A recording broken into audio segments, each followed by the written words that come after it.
Christmas കേക്കില്ലാതെ Christmas ഇല്ലെന്ന് നമ്മൾ കരുതുന്നുണ്ട്. അത്രയ്ക്ക് മാധുര്യമാണല്ലോ ക്രിസ്മസ് കേക്കിനെ കുറിച്ചുള്ള ഓർമ്മ പോലും നമ്മിൽ നിറക്കുന്നത്. ക്രിസ്മസ് കേക്കിൻ്റെ ഉത്ഭവം അത് UK-യിലാണ്. എങ്ങനെയാണ് ക്രിസ്മസ് കേക്ക് ഉണ്ടാക്കി തുടങ്ങിയത്? ക്രിസ്മസിൻ്റെ ചെറിയ നൊയമ്പിന് ശേഷം ആദ്യം ഭക്ഷിക്കുന്ന ഭക്ഷണമായിട്ട് അവർ പൊറിഡ്ജ് ഉണ്ടാക്കി. അതായത് കുഞ്ഞുങ്ങൾ ആദ്യം ഭക്ഷിക്കുന്നത് കഞ്ഞി പോലുള്ള ഭക്ഷണമാണല്ലോ. അവർ കുഞ്ഞുങ്ങൾക്ക് കൊടുക്കുന്ന ആദ്യത്തെ ഭക്ഷണങ്ങളിൽ പെടും പൊറിഡ്ജ്, നമ്മുടെ കഞ്ഞി പോലെ ഒന്ന്. അപ്പോൾ നൊയമ്പ് കാലം ഭക്ഷണമൊക്കെ മാറ്റി വെച്ചുള്ള ഒരു ആത്മീയ ശിശുത്വത്തിൻ്റെ കാലമാണല്ലോ.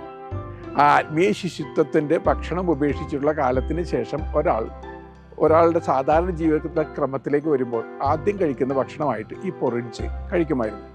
അപ്പോൾ ആ പൊറിഡ്ജിലേക്ക് അല്പം ഡെക്കറേഷൻ ചേർത്തു.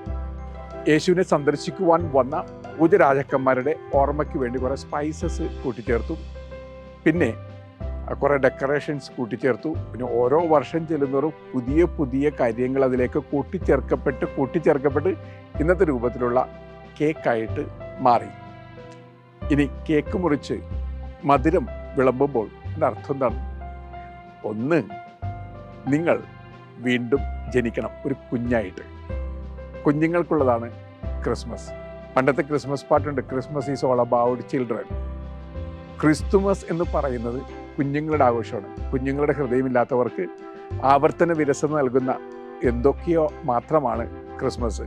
അങ്ങനെയാണെങ്കിൽ നിങ്ങളൊക്കെ കുഞ്ഞുങ്ങളായിട്ട് വീണ്ടും ജനിക്കണം.